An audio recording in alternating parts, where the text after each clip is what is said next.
Now it's one of the world's most important shipping routes and it's blocked. A giant container ship ran aground in the Suez Canal after losing power. Do you remember when a single container ship called Ever Given got stuck while crossing the Suez Canal back in 2021? It wasn't just a ship blocking a route. It was a crisis that froze nearly $10 billion in trade every day. The 400-metre-long Ever Given got stuck on Tuesday morning, running aground in high winds reportedly after a power failure on board. A fleet of tugboats has been trying to refloat the megaship ever since, while a digger, tiny by comparison, tries to extricate her bow from the eastern bank. That incident exposed how fragile global trade really is, all hinging on one narrow choke point. It's like having a single highway to travel between two distant points. So for that reason, a bold new solution has been in the talks called the Ben Gurion Canal. So if this new canal project is ever realized, will it directly rival the Egyptian monopoly on global trade through the Suez Canal and rewrite the map of global shipping? Or is it just a pipe dream? Let's dive into why this project is stirring up the world's attention. First, we need to understand the geographical aspect of the maritime routes. Trade routes have been the backbone of civilizations for centuries, connecting regions and enabling the exchange of goods, culture, and ideas. One of the most famous ancient routes was the Silk Road, which spanned across Asia, linking China to Europe. This land-based network allowed the movement of silk, spices, and precious metals. But it was slow, expensive, and dangerous due to terrain and banditry. As civilizations advanced, maritime trade became the preferred option. The Indian Ocean trade routes flourished, connecting East Africa, the Middle East, India, and Southeast Asia. These routes were faster and allowed ships to carry larger cargo. By the age of exploration in the 15th and 16th centuries, European nations like Portugal and Spain began discovering sea routes to Asia, bypassing overland trade monopolies. Vasco da Gama's voyage around the Cape of Good Hope in Africa opened a direct sea route to India, and this revolutionized global commerce. However, the journey around Africa was still lengthy and treacherous. This led to the construction of the Suez Canal in 1869. It spans 120 miles and was created as a direct link between the Mediterranean and the Red Sea. For the first time, ships could bypass the African continent entirely, cutting weeks off their journeys and reducing costs dramatically.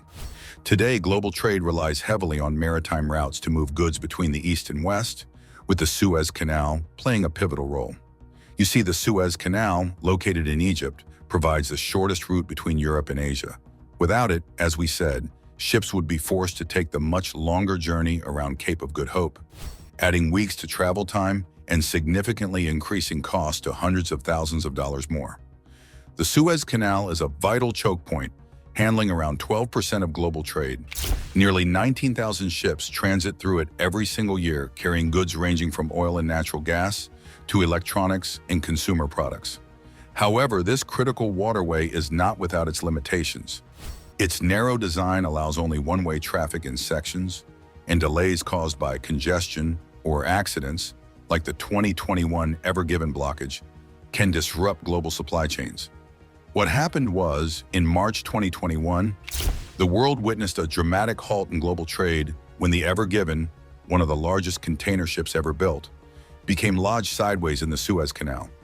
The massive vessel, operated by the Evergreen Marine Corporation and measuring over 400 meters long, was carrying 18,000 containers and navigating through the canal when strong winds and poor visibility caused it to veer off course.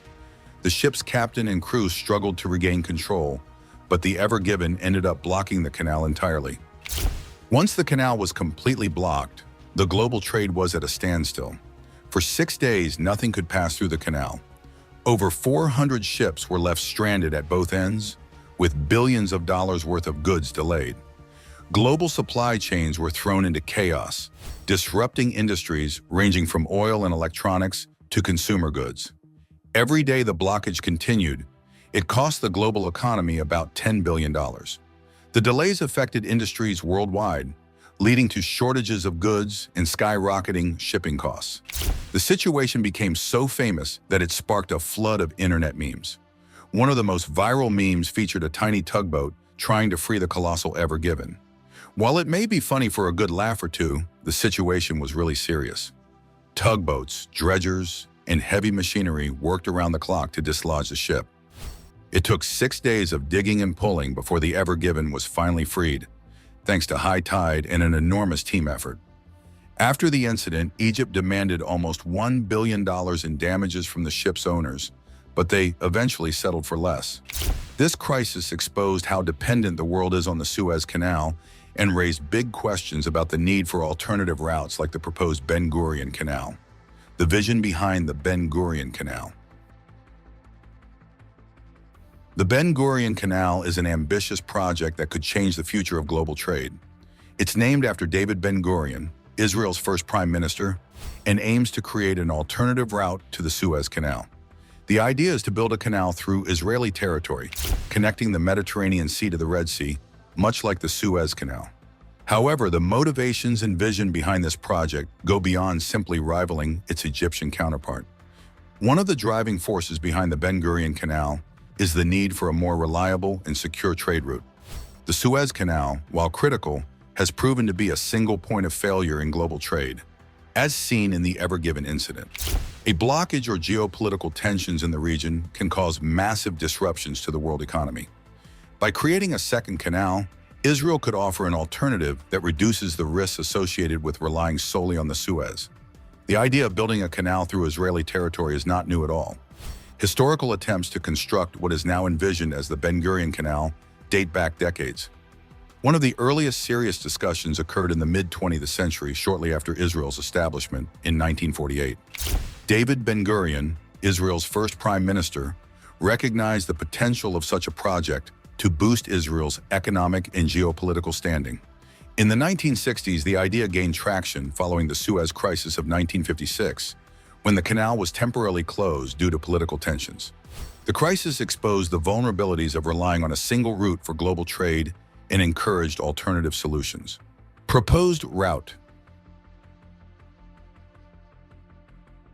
The most commonly proposed route for the canal would start near Eilat, a coastal city in southern Israel, and cut through the Negev desert, linking to the Gulf of Aqaba on the Red Sea. This route would span approximately 300 kilometers, compared to the Suez Canal's 193 kilometers. To overcome the elevation changes and the challenging terrain of the Negev, the project would require advanced engineering, including potentially using locks or artificial reservoirs. In 1963, an Israeli engineer and planner, Howard David Maccabi, proposed a highly controversial and dangerous method to construct the Ben Gurion Canal. His plan involved using nuclear explosions to excavate the canal through the Negev desert. The idea was to detonate 250 nuclear bombs in a controlled sequence along the canal's proposed route to rapidly carve out the necessary path for water to flow between the Mediterranean and the Red Sea. While the method was presented as a quick and efficient alternative to traditional excavation, the dangers were immense. The nuclear detonations would have created massive craters and released significant amounts of radioactive fallout, posing severe risks to human health, wildlife, and the environment. Additionally, the long-term effects of radiation in the area could have rendered large portions of the desert uninhabitable. This extreme plan was never implemented due to the obvious hazards, public outcry, and international treaties regulating the use of nuclear weapons.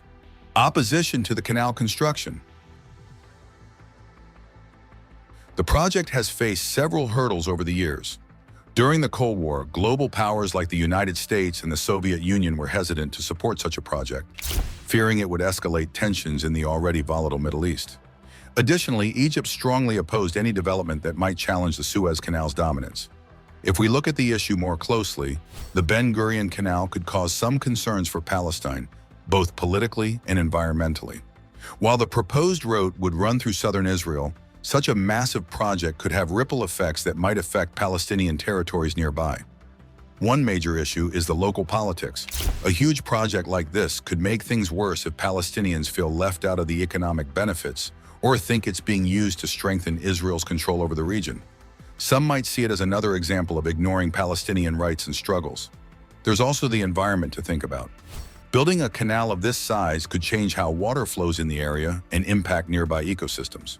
For Palestinians, who already face challenges with access to clean water and farming land, even small changes could create big problems. The The canal construction will also shift the balance of power in the region. If it boosts Israel's economy and influence, the situation in Palestine will become even more unfair. Who will back the project? Now comes the technical part. When it comes to funding the Ben Gurion Canal, the project would need massive financial backing, which is estimated to be anywhere around $55 billion. So who would fund such an ambitious project, and who would support or oppose it? Let's break it down. First, who would be likely to support the project? Israel, of course, would be the main driving force. The government sees the canal as a way to boost its economy, improve trade, and increase its geopolitical influence. Israel could fund part of the project with national resources, but it would definitely need international investment and loans. Countries like the United States, which has a long history of supporting Israel, might back it financially or provide political support. Israel's strong relationships with other Western countries, like Germany and the UK, could also play a role in securing investments or loans. Major international financial institutions, like the World Bank or the International Monetary Fund (IMF), might get involved, especially if the project promises high returns on investment. But as the project can attract massive support, it always has major opposition too. The Palestinian territories would likely strongly oppose the canal. Palestine already faces hardships due to Israel's occupation, and the construction of the canal could be seen as another move that strengthens Israel's control over the region. The canal will divert attention and resources away from solving their problems, including access to land and water, which we know is a heartbreaking issue in this region. The global community's opinion on this would also be mixed. Countries in the Arab world, particularly Egypt, will of course be the direct competitor to the Suez Canal, which is a crucial source of income for Egypt. In fact, during the 2022 to 2023 fiscal year, Suez Canal revenues hit a record-breaking $9.4 billion for Egypt. The canal revenues are a key source of foreign currency for the country alongside tourism and remittances. So if there were ever to be another major canal in the region, it would surely steal traffic and revenue, weakening Egypt's economic position. Egypt has long been a key player in the Middle East, and such a project would challenge its economic interests. Israel's ongoing occupation of Palestine and its treatment of Palestinians remain significant points of tension in international politics. Many countries, especially those in the Arab world and even parts of Europe, might withhold support or even condemn the project due to its potential to further complicate peace efforts in the region. The United Nations, for example, has often been critical of Israeli policies, and this project might stir more controversy. For Israeli ships, navigating the Suez Canal can be complicated. Historically, Israel has faced blockades, especially during times of conflict.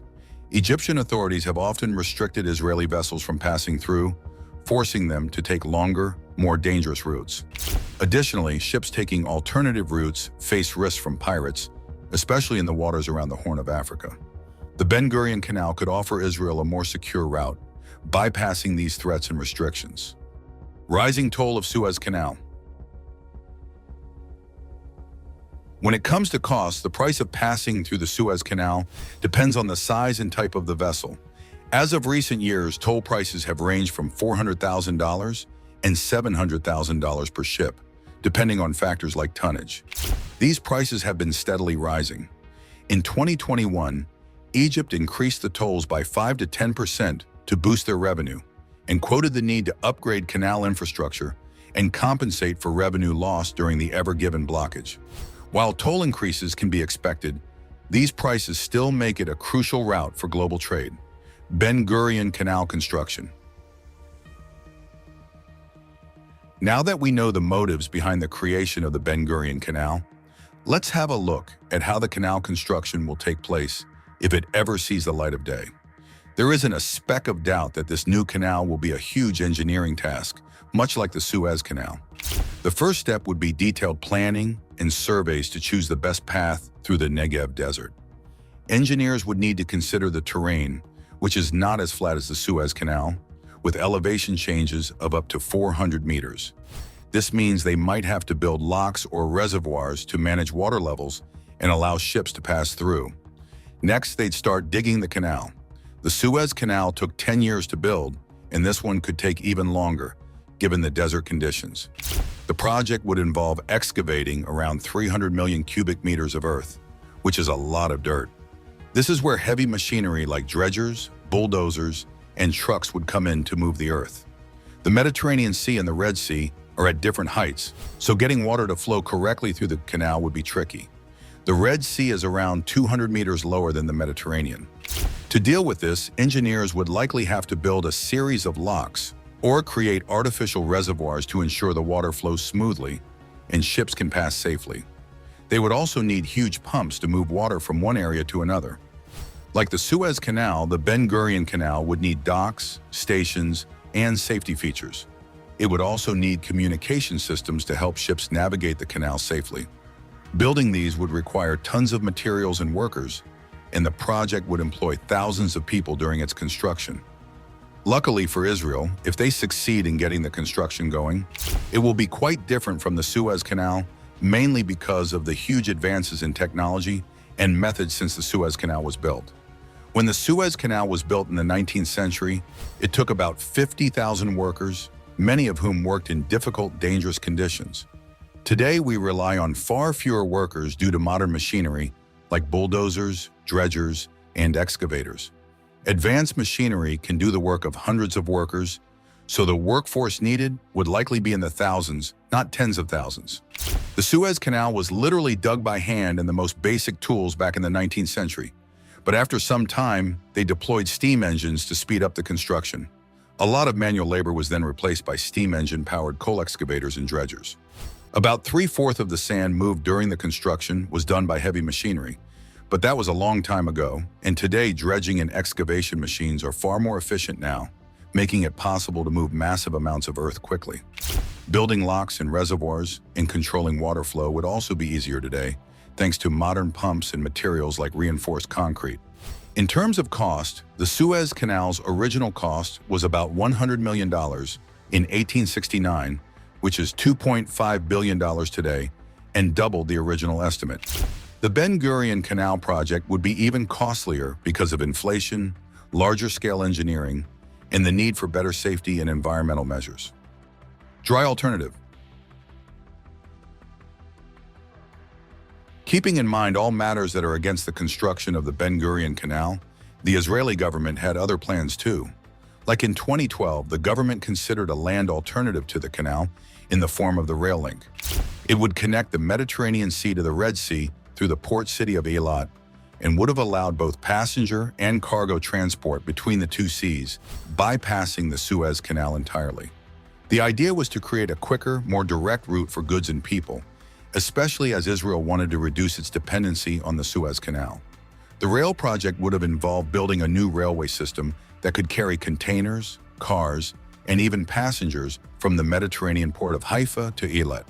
This would have provided Israel with a land-based trade route, avoiding potential disruptions in the Suez Canal. It also could have provided a more stable, year-round alternative to shipping, as trains can run even when weather or political issues affect sea routes. However, there were several cons that stopped the project. First, the cost was a major barrier.